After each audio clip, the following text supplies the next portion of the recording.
A long time ago, in a kingdom by the sea, there lived a princess, big and bright as a sunflower.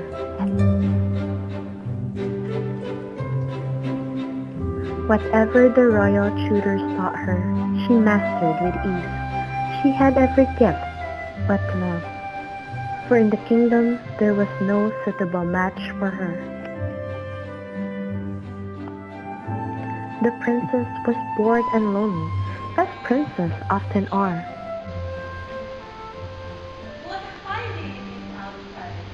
So kind of out there in the lion. What is it? Who knows? It's supposed to be something enchanted. I read it in the mail. But what is it? It was a dog.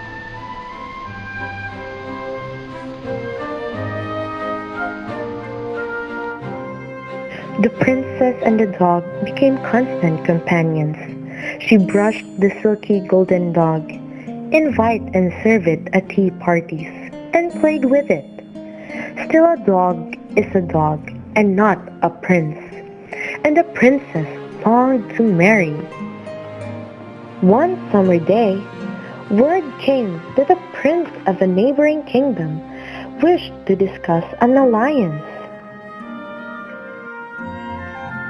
The prince confided with each other with the princess. Is he dashing and princely? He is handsome and dreamy.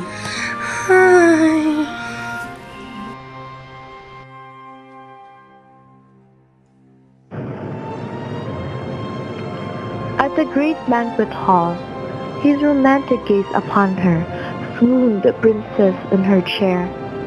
The band began to play. The prince and the princess listened to the lyrical songs honoring their love, and she let him hold her hand under the table.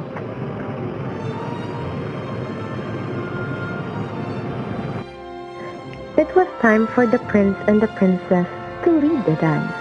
Her heart was bursting with joy. As she rose to her feet, a great shadow darkened the prince's face, and he stared at her, stricken.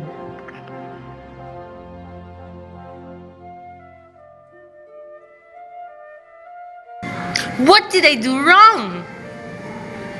It's your body. My body? But I'm a princess. I'm supposed to be big. In the world outside the kingdom, men like to be bigger than their wives.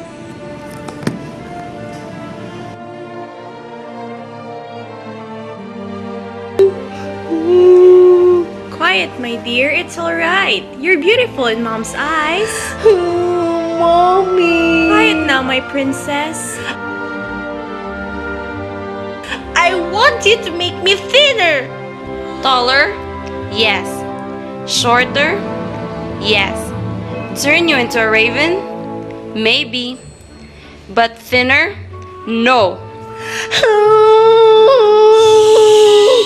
Quiet, my princess. Just one?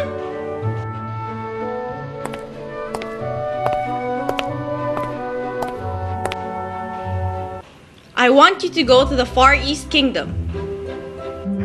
The princess was inconsolable. Seeing her sorrow, the queen sent her emissary to the neighboring kingdom. Finally, the neighboring king and queen agreed to persuade the prince to give the match another chance. They had gone out to the garden to get some fresh air when the prince decided to show off his talent in running.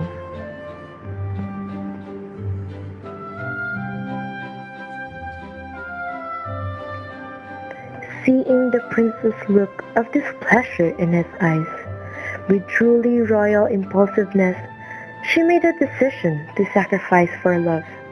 She crumpled to the ground.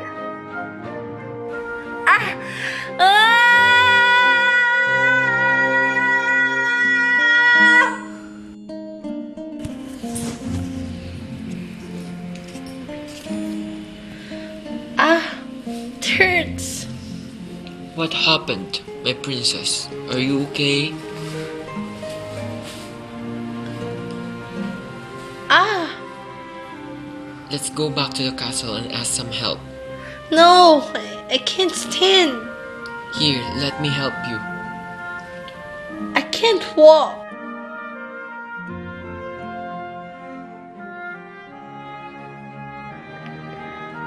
The royal physician, the wizard, and even the witch examined her legs with the nobility in attendance. There is nothing wrong but foolishness. You can't fix things. She had no patience in love sickness. The prince lingered on day after day, while the princess grew well and happy.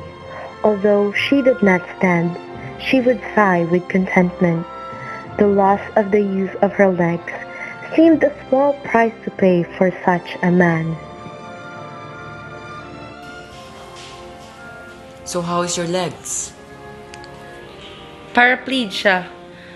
Paralysis of both lower limbs causing impaired physical mobility or limitation in independent purposeful physical movement of the body may be related to fall. Haven't you ever heard that women should be seen and not heard? It sank into the princess' thought. She didn't quite understand the saying, but she sensed it was somehow like her talent in running. For just as he preferred her sitting, not standing, he seemed more pleased when she was listening.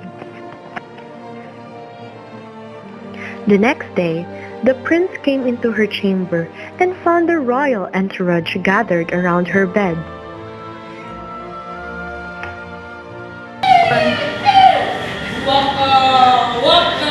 Entamoeba histolytica, Naegleria paularis, Trichinella spira. She was given a slate to write her desires, but the prince was not a great reader, so she made conversations with only her eyes and smile. Much of the princess's time, her only companion was the dog. His eyes were fixed with disgust on the dog who laid in her lap comfortably. Really? Sometimes you surprise me. That night, the princess lay sleepless in the moonlight, and at last, hearing the castle fall silent, and knowing that nobody would catch her talking, she whispered to the dog.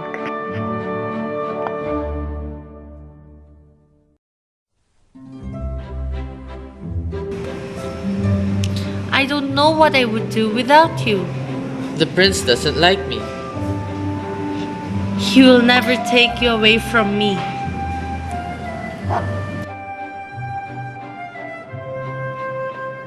She cast dice, drew pentagrams, crossed rowan twigs, and chanted every incantation in the index. Nothing worked. At last, on the day of her wedding, while the rest of the castle buzzed with excitement, the dog lay motionless on the floor. She wept at his side, holding his lifeless paw. She took her wedding dress, which was of finest make. She wrapped the dog with it and carried it through the halls of the castle, and everyone was shocked that she can walk. The princess stood on to her own 2 feet.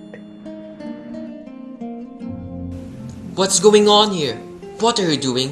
I thought you got rid of that thing weeks ago. I intend to bury this thing with honor. You're talking?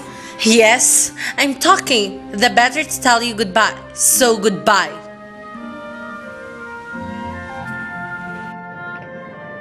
The princess walked away through the ornamental garden where she will bury the dog.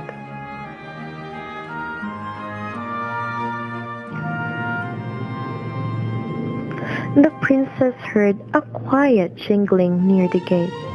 She sees a man and she approached him.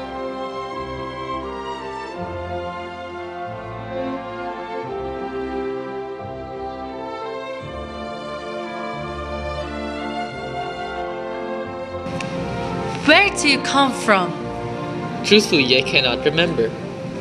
The way you look at me.